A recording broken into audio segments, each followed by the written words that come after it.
Hindi mo lang ako pinisigilan. Talagang susugurin ko yung asawang magsumakapit. Gegerahin ko talaga yung mga bastos na yun. Anong plano mo? Ha? Titiisin mo na lang yung kalokohan ng asawa mo? Ha? Ay, wala naman ako magagawa eh. Nagdesisyon na si Danny na iwan kami ng anak niya. Eh, magagawa pa ba ako? Sino? Ano na lang yun? Ha? Paano ka? Paano yung anak mo? Eh di, bubuhayin ko na lang mag-isa kahit wala naman si Danny. Tsaka na hindi naman ako jeep na ipagsiksikan ko yung sarili ko sa kanya. Ilang beses na siya ng babae, respetuhin ko naman yung sarili ko.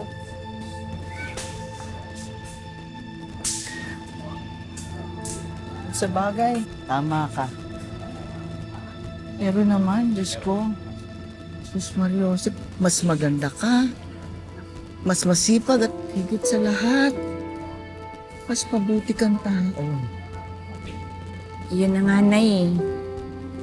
Mabuting tao ako, pero bakit parang ito yung karma ng buhay ko?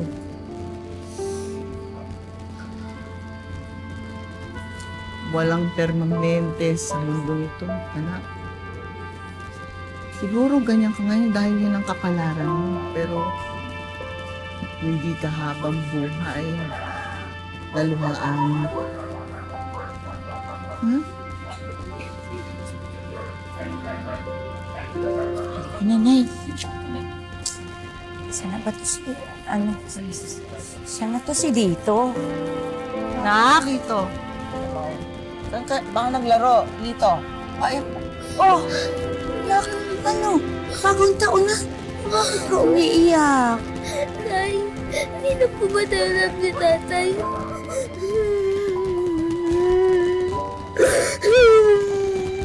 Tama na anak, halika na.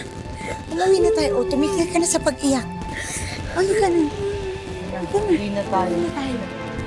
Matapos abandonahin ng kanyang asawa, tumira sina Teresa at ang kanyang anak sa bahay ng nanay niyang si Susan. Kung kaya't napilitan si Teresa na humingi ng sustento kay Danny para sa kanilang anak. Hanggang sa... Bakit ba pinagpipilitan mo pang sarili mo sa kapatid ko? Hindi pa ipinagpalit ka na nga niya? Desperada? Nandito ako, hindi para kunin ang asawa ko sa kabit niya. Nandito ako para humingi ng sustento para sa anak ko. Ayun na nga. Nahuli rin ang isda sa bunganga mo. Nandito ka para hut-hutan si Danny. Tumigil ka na nga. Danny! Danny! Danny, lumabas ka nga rito! Ginagawa mo dito, ha? Iskandalo ka pa? Hindi, nakipag-usap ako ng matino. Etong ate mo, inaapi na naman ako tsaka iniinsulto. Kasi nga, peperahan niya kayo. Asa ka pa?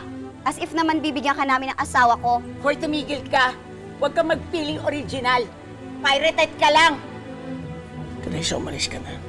Ha? Wala kang mapapala sa akin. Sige na. Umalis ka na. Ano ka ba? Huwag mo ko'y ituring na kriminal. Kung ayaw nyo na matinong usapan, magkita-kita tayo sa korte. Iditibad na kita, Danny! At habang humihinga ako, hindi nyo ako mapipigilan. Sa ayaw at sa gusto nyo, ipaglalaban ko karapatan ng anak ko! Mahal, tumawag na tayo ng pulis. He! Desperada ka talaga? Sa umpisa pa lang wala kang kwenta. Buti na lang hiniwalayan ka ng kapatid ko. Sige na. Huhut-hut ka pa ng pera. Sige na. Sige na, sige.